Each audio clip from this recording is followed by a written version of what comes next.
Hello friends, मैं नीता भास्कर आप सभी लोग को अपने यूट्यूब चैनल पर स्वागत करती हूँ और आशा करती हूँ कि आप सभी लोग अच्छी तरीके से अपनी तैयारी कर रहे होंगे। और आज हम पीजीटी सिविक्स में प्रैक्टिस सेट 7 करेंगे। इसमें 65 क्वेश्चन आज हम इसे कंप्लीट करेंगे और उसके बाद जो 60 क्वेश्चन बनेंगे सेकेंड वीडियो में करेंगे। और जो मैं हिस्ट्री की वीडियो डाल रही हूँ वो भी, और ये भी वेरी इंपॉर्टेंट क्वेश्चन है और बहुत अच्छे क्वेश्चन, यहीं से क्वेश्चन आएंगे एग्जाम में आपको। और टीजीटी और पीजीटी दोनों के लिए वेरी इंपॉर्टेंट है। और ये पीजीटी का प्रैक्टिस सेट अभी है और उसके बाद में टीजीटी के प्रैक्टिस सेट भी कराऊंगी। बाकी आप दोनों करिए, दोनों में ही इंपॉर्टेंट है। कुछ क्वेश्चन इधर उधर हैं और कुछ इसमें थोड़ा सा सिलेबस ज्यादा है पीजीटी का, और इसलिए थोड़े से क्वेश्चन इसके थोड़े अलग मिलेंगे आपको टीजीटी के लेवल के हिसाब से। तो मैं टीजीटी का भी आपको इसको खत्म करने के बाद टीजीटी का भी आपको प्रैक्टिस सेट जो है कराऊंगी। ठीक है, और आशा करती हूँ कि वीडियो पसंद आता होगा, और पसंद आए तो लाइक जरूर करें, कमेंट करें, चैनल को सब्सक्राइब कर लें यदि आप चैनल पर नए हैं। और जिन लोगों ने टेलीग्राम चैनल ज्वाइन नहीं किया वो जरूर ज्वाइन कर लें, उसमें पीडीएफ अपलोड कर रखी हूँ बहुत सारी, और आप उसे अच्छी तरीके से जाके देख सकते हैं। एग्जाम में आपको काम आएंगे क्योंकि वो मेरे खुद के बनाए हुए सब नोट्स थे और वेरी इंपॉर्टेंट क्वेश्चन है। तो चलिए शुरू करते हैं। पहला क्वेश्चन है हमारा, राज्य की उत्पत्ति के संबंध में उदारवाद की सहमति है। शक्ति सिद्धांत में, सामाजिक अनुबंध सिद्धांत में, स्वाभाविक उद्भव संबंधी ग्रीक सिद्धांत में, दैवी उत्पत्ति सिद्धांत में। तो हमारा फर्स्ट क्वेश्चन का राइट आंसर है बी।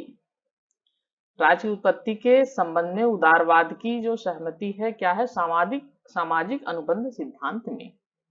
ठीक है, नेक्स्ट हमारा, निम्न समकालीन राजनीतिक चिंतकों में से किसने न्यूनतम राज्य के विचार को प्रतिपादित किया। John Rawls, John Digby, Freeman, Karl Popper. तो हमारा सेकंड क्वेश्चन का right answer C, Freeman. Next हमारा, राजनीतिक चेतना राज्य की उत्पत्ति के किस सिद्धांत का एक कारक है। दैवी उत्पत्ति के सिद्धांत का, शक्ति के सिद्धांत का, सामाजिक समझौते का सिद्धांत, विकासवादी सिद्धांत। तो हमारा थर्ड क्वेश्चन का राइट आंसर है डी, विकासवादी सिद्धांत। क्या पूछा है, चेतना राज्य की उत्पत्ति, तो इसलिए आप थोड़ा सा रिलेट करके इसे पढ़ा करिए ऑप्शन को, तो आप भूलेंगे नहीं। नेक्स्ट हमारा, न्याय से प्लेटो का क्या अभिप्राय था। विधि के समय समानता, दुर्बल वर्ग के हितों की रक्षा, समाज के सभी वर्गों के साथ समान व्यवहार, जिस कार्य के लिए अपनी प्रकृति से योग्य हो वह उसी कार्य को करे। तो फोर्थ क्वेश्चन का राइट आंसर डी, न्याय से क्या तात्पर्य था प्लेटो का, कि जिस कार्य के लिए अपनी प्रकृति से योग्य हो वह उसी कार्य को व्यक्ति करे। ठीक है, ये है न्याय से तात्पर्य। और नेक्स्ट है हमारा, हाब्स ने शासन की हाब्स ने शासन की निरंकुशता के आधार पर उचित ठहराया। क्या उचित ठहराया, राजा एक शाही शक्ति होता है, राजा को जनता ने चुना है, राजा शासन करने में सक्षम होता है, उस मानव प्रकृति झगड़ालू या दुष्कर्मी होती है। द हाब्स ने शासन की निरंकुशता किस आधार पर उचित ठहराया है, हमारा राइट आंसर है डी, क्योंकि मानव जो प्रकृति होती है वो झगड़ालू एवं दुष्कर्मी होती है, यह हाब्स ने माना। ठीक है, तो इसलिए उसने राज्य को उचित ठहराया है। राज्य की आवश्यकता हाब्स ने मानी है क्योंकि मानव पे उसे लगता है कि मानव इतना समझदार नहीं होता है। सामाजिक संविधा को नए रूप में फिर से प्रस्तुत किया है।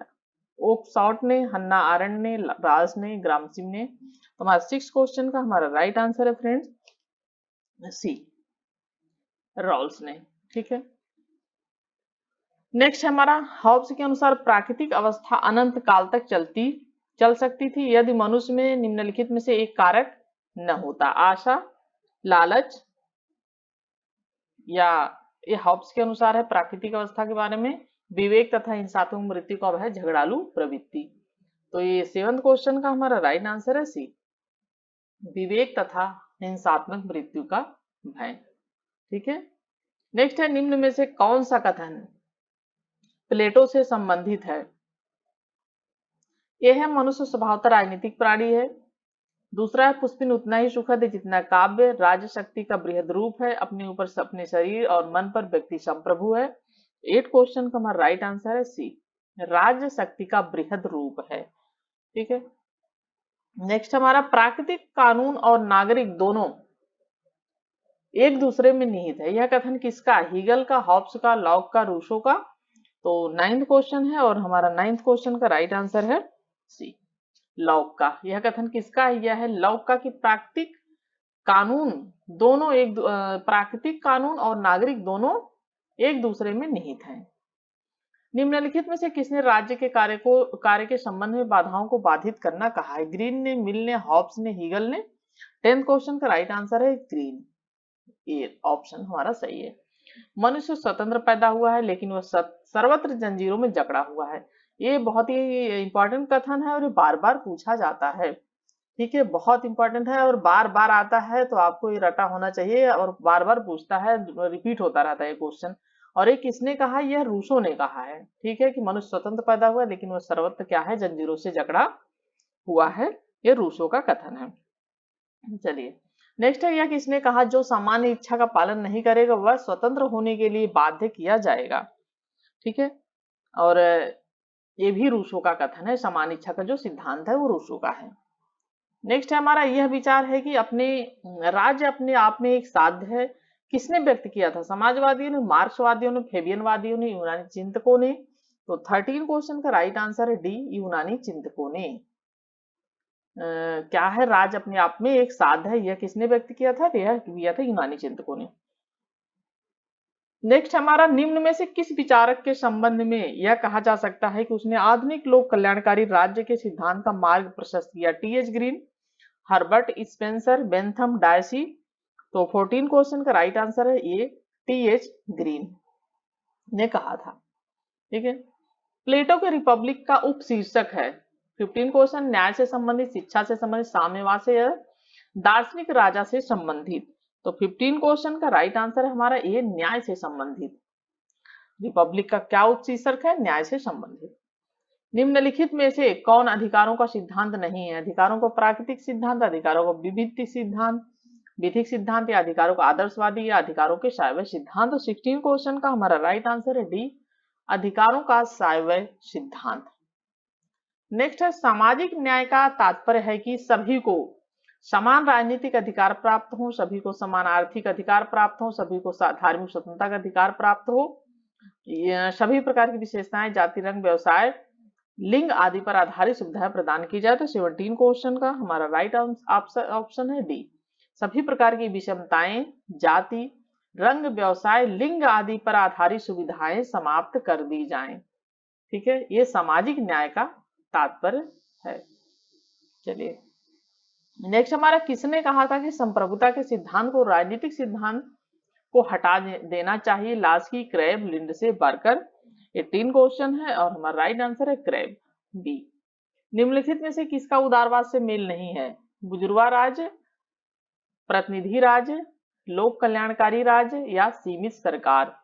तो 19 क्वेश्चन का हमारा राइट आंसर है ए, बुजुर्गा राज्य निम्नलिखित में से किसका उदारवाद से मेल नहीं खाता है? तो बुजुर्गा राज्य है। उदारवाद के जनक लॉक ने सामाजिक समझौते के माध्यम से निरंकुश राज्य के स्थान पर सीमित सत्ता वाले राज्य के सिद्धांत का प्रतिपादन किया था, और राज्य और सरकार में अंतर करते हुए उसने प्रतिनिधि सरकार की वकालत की थी। और ग्रीन ने राज्य के हस्तक्षेप के लिए पर्याप्त कार्य क्षेत्र का संकेत देते हुए कल्याणकारी राज्य के विचारों को बढ़ावा दिया था। और मार्क्सवादियों के अनुसार उदारवादी राज्य कल्याणकारी राज्य न होकर बुजुर्गा राज्य है। तो किसके अनुसार है ये? मार्क्सवादियों के अनुसार। ठीक है, मार्क्सवादियों के अनुसार है ये। ठीक है, और क्योंकि थोड़ा सा आपको चीजों को अच्छी तरीके से लिखना भी चाहिए और लिख के पढ़ा करिए। जो भी क्वेश्चन आपको लगे कि हाँ थोड़ा सा डिफिकल्ट है, थोड़ा सा कठिन है, उन्हें लिखिए जरूर बच्चों, नहीं तो फिर प्रॉब्लम आएगी। ठीक है, और एग्जाम आपको 100% क्लियर करना है इसे, ये लक्ष्य बना के चलिए कि आपको सफल होना ही होना है, तभी आप कुछ कर पाएंगे, नहीं तो नहीं। ठीक है, मार्क्सिस्ट समाजवाद को कहा जाता है ईसाई समाजवाद, राज्य समाजवाद, वैज्ञानिक समाजवाद, काल्पनिक समाजवाद। तो 20 क्वेश्चन का राइट आंसर हमारा है वैज्ञानिक समाजवाद। मार्क्सिस्ट समाजवाद को क्या कहा जाता है? वैज्ञानिक समाजवाद। उदारवाद का प्रारंभिक साध्य था संपत्ति, समानता, स्वतंत्रता, न्याय। तो 21 का हमारा राइट आंसर, उदारवाद का प्रारंभिक साध्य क्या था? स्वतंत्रता। ठीक है, चलिए 22 क्वेश्चन हमारा है, उदारवाद का दर्शन विकसित हुआ 13वीं 14वीं शताब्दी में, 14वीं 15वीं, या 15वीं 16वीं, या 16वीं 17वीं शताब्दी में? हमारा राइट आंसर है कब हुआ उदारवाद का दर्शन विकसित? यह हुआ था 16वीं 17वीं शताब्दी में। ठीक है, मार्क्स के अनुसार राज्य के गठन का आसन कारण क्या था? पूंजीवाद, शोषण, सामंतवाद, जैसा कि आप जानते हैं उनका राज्य के गठन का आसन कारण क्या था, वो मानते हैं कि शोषण करना राज्य का कार्य था, और राज्य की जो उत्पत्ति हुई है वो शोषण करने के लिए हुई है। स्वत्वबोधक व्यक्तिवाद का स्वत्वबोधक व्यक्तिवाद शब्द का प्रयोग किया है। लास्की ने, ग्रीन ने, लाग ने, मैकफरसन ने। 24 का हमारा राइट आंसर है डी, मैकफरसन ने। कार्ल मार्क्स के अनुसार राज्य क्या है? ईश्वर द्वारा निर्मित किया गया है, शक्ति द्वारा निर्मित, शोषण की एक संस्था के रूप में अस्तित्व में आया। हमारा, जैसा कि आप जान ही रहे हैं, शोषण से संबंधित है मार्क्सवाद। उस समाजवादी 26 हमारा क्वेश्चन है ये। उस समाजवादी विचार वर्ग को जो उद्योगों में लोकतंत्र और व्यावसायिक प्रतिनिधित्व का पक्षधर है को कहते हैं समिष्टवादी, गिल्ड समाजवादी, संघवादी, फेबियनवादी। तो हमारा राइट आंसर है बी, गिल्ड समाजवादी। दबाव समूहों को किसने अज्ञात साम्राज्यों की संज्ञा दी है? सीजे फ्रेडरिक, एच.जे. फाइनर, बी.ओ.की, एस.ई. फाइनर। तो 27 का हमारा राइट आंसर है बी, एच.जे. फाइनर। 28 है फांसीवाद पृष्ठपोषक है राज्य की प्रशस्ति का, व्यक्ति की गरिमा का, प्रतिनिधित्व लोकतंत्र का, संसदीय शासन का। तो 28 का हमारा राइट आंसर राज्य की प्रशस्ति का। 29 है अमन द्वारा दिए गए दबाव समूह के वर्गीकरण में निम्नलिखित कौन सम्मिलित नहीं है? संस्थात्मक दबाव समूह, असंस्थात्मक दबाव समूह, समुदायवात्मक दबाव समूह या असमुदायात्मक दबाव समूह। राइट आंसर हमारा बी, असंस्थात्मक दबाव समूह। सभी राज्य के अंदर 30 क्वेश्चन है, सभी राज्य के अंदर राज्य से बाहर कोई नहीं, राज्य के विरुद्ध कोई नहीं, निम्नलिखित उसने इसने किसने कहा है? ठीक है, तो लेनिन ने, हीगल ने, लेकिन लिखा हुआ है यहाँ लेनिन होना चाहिए। लेनिन ने, हीगल ने, स्टालिन ने, मुसोलिनी ने। तो हमारा राइट आंसर है मुसोलिनी ने। किसने कहा? ये मुसोलिनी ने कहा है। ठीक है, नेक्स्ट हमारा, संविधान के बिना राज्य नहीं रहेगा बल्कि वह अराजकता का एक शासन हो गया, यह कथन किसका है? जेलिनेक, ब्राइस और स्ट्रॉन्ग ड्राइसी। तो 31 का हमारा राइट आंसर है जेलिनेक। संसदीय शासन व्यवस्था की सफलता के लिए आदर्श दशा है बहुदलीय व्यवस्था का होना, एक प्रधान दल व्यवस्था का होना, द्विदलीय व्यवस्था का होना, एक दलीय व्यवस्था का होना। तो 32 का हमारा राइट आंसर है सी, द्विदलीय व्यवस्था का होना। 33 है संघीय व्यवस्था में किस संस्था को संविधान का संतुलन चक्र माना जाता है? व्यवस्थापिका, मंत्रिपरिषद, न्यायपालिका, प्रेस।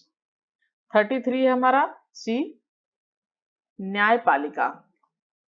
निम्नलिखित में से अध्यात्मक शासन प्रणाली के लिए कौन सा सही है? कार्यपालिका व्यवस्थापिका के प्रति उत्तरदायी होती है, कार्यपालिका व्यवस्थापिका से स्वतंत्र होती है, कार्यपालिका न्यायपालिका के प्रति उत्तरदायी होती है, व्यवस्थापिका कार्यपालिका के प्रति उत्तरदायी होती है।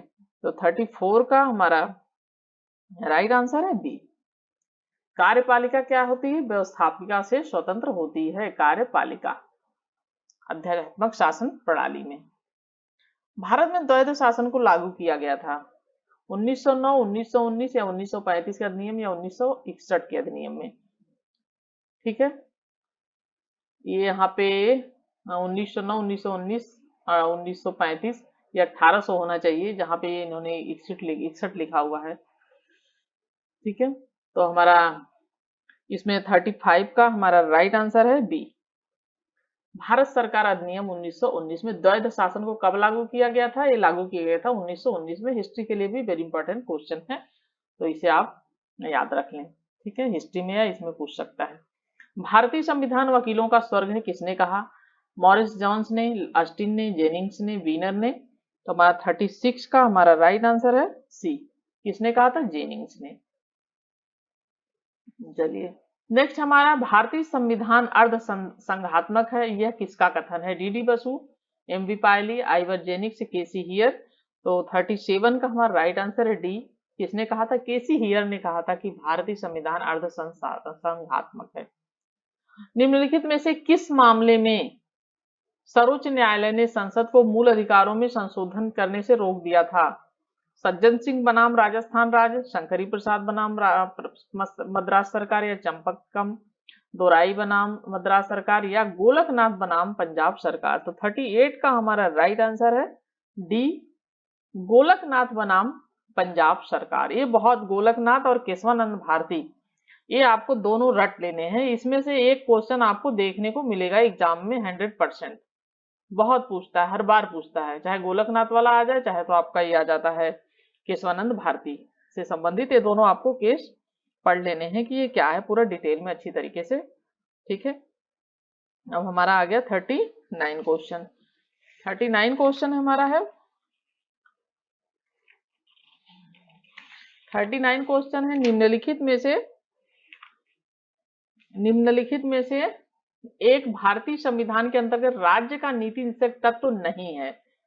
ठीक है, क्या पूछा है, निम्नलिखित में से एक भारतीय संविधान के अंतर्गत राज्य का नीति निषेधक तत्व तो नहीं, तो क्या नहीं, लोक कल्याण की वृद्धि करना, एक रूप सिविल संहिता प्राप्त करना, अंतर्राष्ट्रीय शांति का वृद्धि, युवकों को रोजगार देना। तो 39 का ये है राइट आंसर डी, क्योंकि ये नहीं है कि युवकों को रोजगार इसमें दिया जाए, यह सरकार का काम है।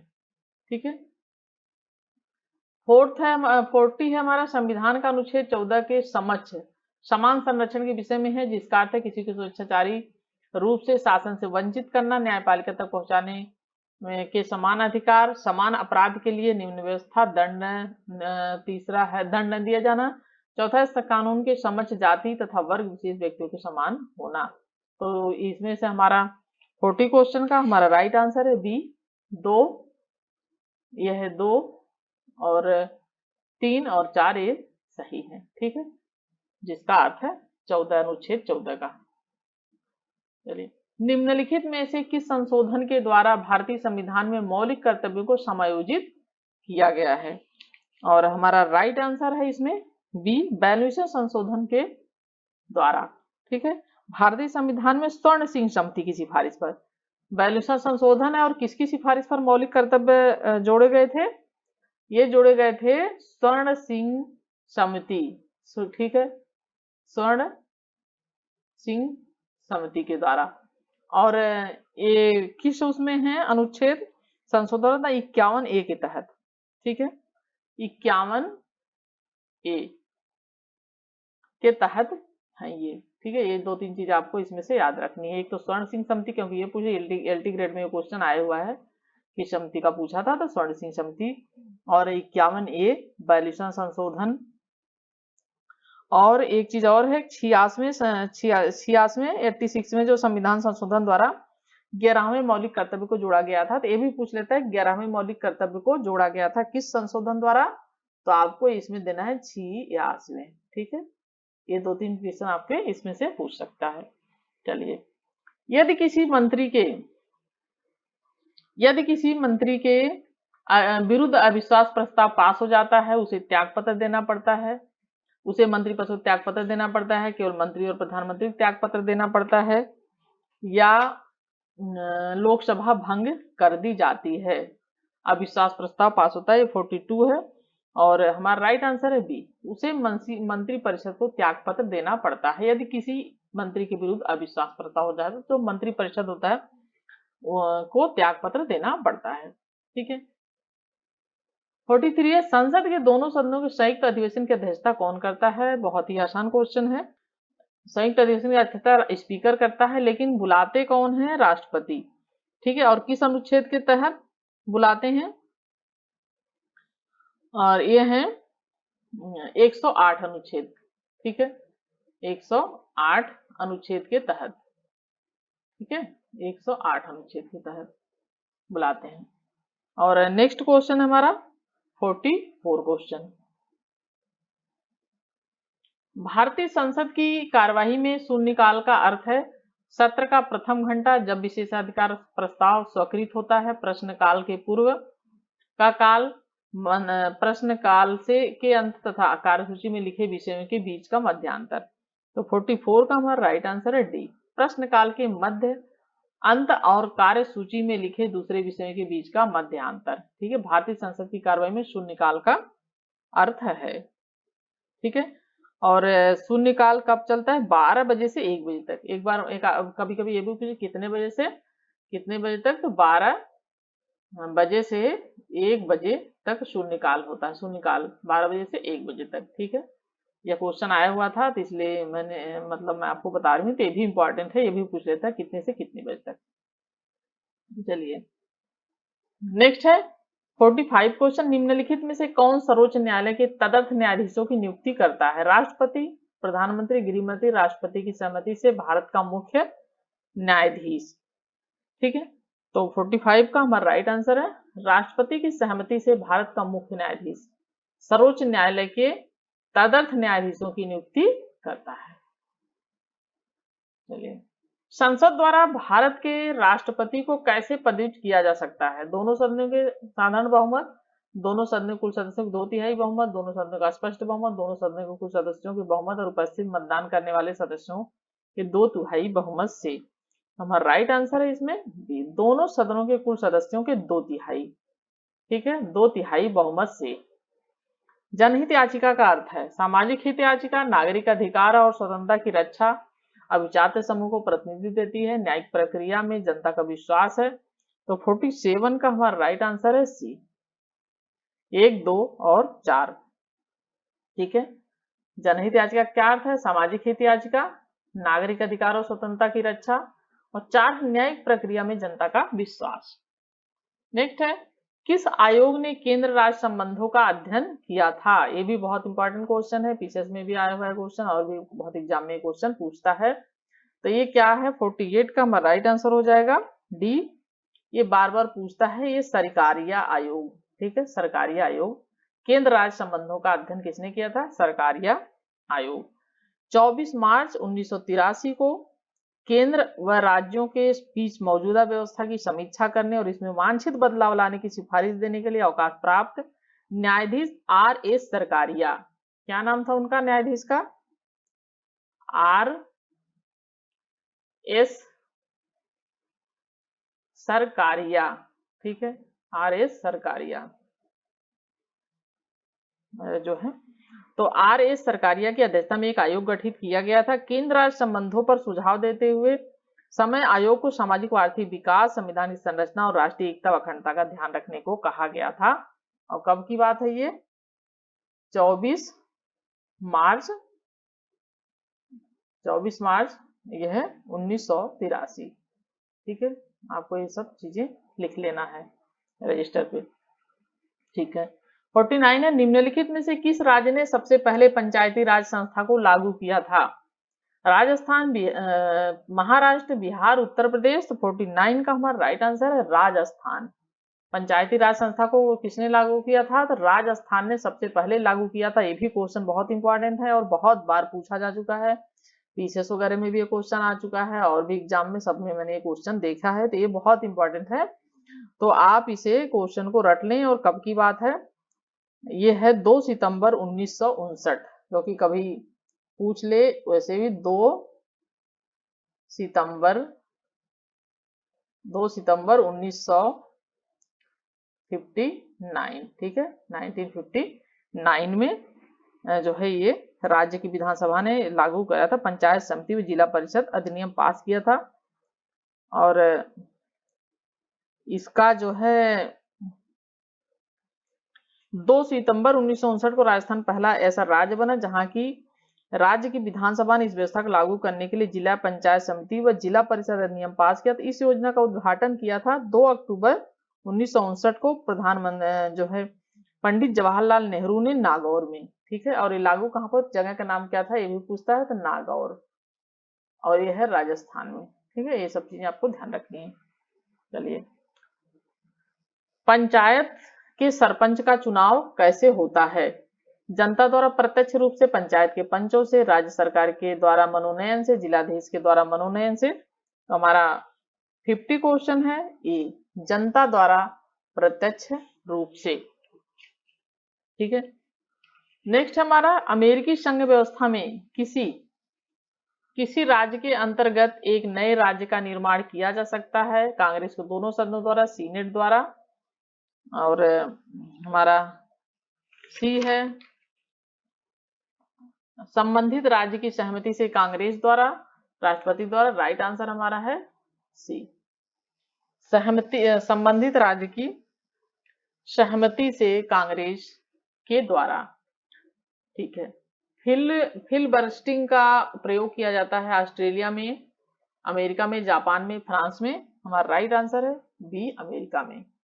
ठीक है, नेक्स्ट है, भारतीय संविधान के स्रोतों की दृष्टि में से कौन सा युग्म सही रूप से संबद्ध नहीं है? कनाडा के संविधान से यूनियन शब्द लिया गया है, अमेरिका के संविधान से न्यायिक पुनरावलोकन का सिद्धांत लिया गया है, ब्रिटिश संविधान से संसदीय व्यवस्था ली गई, ऑस्ट्रेलिया के संविधान से संविधान में संशोधन की प्रक्रिया ली गई है। तो 53 का हमारा राइट आंसर है डी, ऑस्ट्रेलिया के संविधान से संविधान में संशोधन की प्रक्रिया ली गई है। 54 है, हम एक संविधान के अधीन है परंतु संविधान वह जो न्यायाधीश कहते हैं कि वह ऐसा है। संयुक्त राज्य अमेरिका के अतिरिक्त यह कथन निम्न में से किस देश पर लागू होता है? फ्रांस, भारत, स्विट्जरलैंड, जो है इंग्लैंड। तो हमारा राइट आंसर है ये भारत। हम संविधान के अधीन है परंतु संविधान वह जो न्यायाधीश कहते हैं कि ऐसा है। संयुक्त राज्य अमेरिका के अतिरिक्त यह कथन निम्न किस देश? तो भारत में। चलिए नेक्स्ट हमारा, संस्थात्मक लोकतंत्र में समितियां अत्यंत आवश्यक हैं क्योंकि वे विधायी क्रियान्वयन को सहज, प्रभावी और द्रुत बनाती हैं, वे विशेषता प्रदान करती हैं, वे विपक्ष के सहयोग को प्राप्त करने का अच्छा साधन है। ठीक है, वे अनुसरणात्मक संस्थाएं नहीं है। 55 क्वेश्चन का हमारा राइट आंसर है ए। 1, 2, 1 वे विधायी क्रियान्वयन को सहज और प्रभावी द्रुत बनाती हैं, दूसरा है हमारा वे विशेषता प्रदान करती हैं, तीसरा वे विपक्ष के सहयोग को प्राप्त करने का अच्छा साधन है। निम्नलिखित में से जेम्स मिल की पुस्तक का शीर्षक है for liberty, on liberty, essays on liberty, theory of liberty. तो इसका हमारा राइट आंसर है friends C, essays on liberty. Next है, lectures on principle of political obligation का रचयिता कौन है? GDH Cole, Hegel, TH Green, Rousseau. तो हमारा राइट आंसर है सी, TH ग्रीन। क्या बुक का नाम है ये जरूर लिख लीजिए अगर ये आप लोग। और lectures on principle of political obligation देखिए किसने लिखी है? ग्रीन ने। प्रासंगिकता के सिद्धांत का संबंध किससे है? व्यवहारवाद, उदारवाद। 58 क्वेश्चन हमारा है। उदारवाद, राजनीतिक आधुनिकीकरण, उत्तर उदारवाद। तो हमारा 58 का हमारा राइट आंसर है डी, उदार व्यवहार, उत्तर उदार जो है व्यवहारवाद। बहुवादी कहते हैं, बहुवादी चाहते हैं राज्य को समाप्त करना चाहते हैं, राज्य विहीन समाज की स्थापना, राज्य के अधिकारों को सीमित करना, राज्य के अधिकारों में वृद्धि करना। तो बहुवादी क्या चाहते हैं? वे चाहते हैं, हमारा राइट आंसर है सी, राज्य के अधिकारों को बहुवादी क्या चाहते हैं? सीमित करना चाहते हैं। ठीक है, उसे समाप्त करना या वृद्धि करना नहीं चाहते हैं, उसमें सीमित करना चाहते हैं उसके अधिकारों को। जो लक्षण राजनीति के सिद्धांत के परंपरागत दृष्टिकोण में तो विद्वान नहीं किंतु आधुनिक दृष्टिकोण में विद्वान वह क्या है? मूल्यों पर विशेष बल, अनुशासनात्मक दृष्टिकोण, आदर्शात्मक पक्ष पर बल, राजनीतिक संस्थाओं का अध्ययन। 60 क्वेश्चन का राइट आंसर है बी, अंतर अनुशासनात्मक दृष्टिकोण। नेक्स्ट है, यदि संप्रभुता का सारा विचार ही सदैव के लिए समाप्त कर दिया तो राजनीतिक विज्ञान के प्रति एक बहुत बड़ी सेवा होगी। यह कथन किसका है? GDH कोल का, बटलैंड का, लास्की का, सर हेनरी मैन का। तो हमारा 61 क्वेश्चन है सी, इसका कथन है लास्की का। 62 हमारा, सामाजिक सुरक्षा की व्यवस्था जिस विचारधारा के मूल सिद्धांत है वह हस्तक्षेप, कल्याणकारी सिद्धांत, बहुलवादी सिद्धांत, विकासवादी सिद्धांत। तो 62 का हमारा राइट आंसर बी, कल्याणकारी सिद्धांत। सामाजिक सुरक्षा की व्यवस्था जिस विचारधारा का मूल सिद्धांत है कल्याणकारी सिद्धांत। नेक्स्ट है, उच्चतर द्वारा निम्नतर को दिया गया आदेश ही कानून है। वास्तविक संप्रभुता सिद्धांत द्वारा, लोक प्रभुता सिद्धांत या वैधानिक संप्रभुता या राजनीतिक संप्रभुता के सिद्धांत द्वारा। और इसका हमारा राइट आंसर है सी, वैधानिक संप्रभुता के सिद्धांत द्वारा उच्चतर द्वारा निम्नतर को दिया गया आदेश ही कानून है। ठीक है, चलिए नेक्स्ट हमारा 64, राज्य कानून का निर्माण नहीं करता वरन कानून ही राज्य की स्थापना करता है। किसने कहा था? डिग्बी ने, अस्टिन ने, हॉब्स ने, बोदा ने। तो 64 का राइट आंसर है हमारा ए, डिग्बी ने। मार्क्सवाद और फेबियनवाद का समान सिद्धांत है वर्ग संघर्ष सिद्धांत, अतिरिक्त मूल्य का उत्पादन के साधनों पर सामूहिक स्वामित्व, सीमांत उपयोगिता सिद्धांत। 65 का हमारा राइट आंसर है सी, उत्पादन के साधनों पर सामूहिक स्वामित्व। ठीक है, तो आज हमारे कंप्लीट हो गए 65 क्वेश्चन और यहाँ से हम शुरू करेंगे नेक्स्ट वीडियो में 66 क्वेश्चन से 125 तक।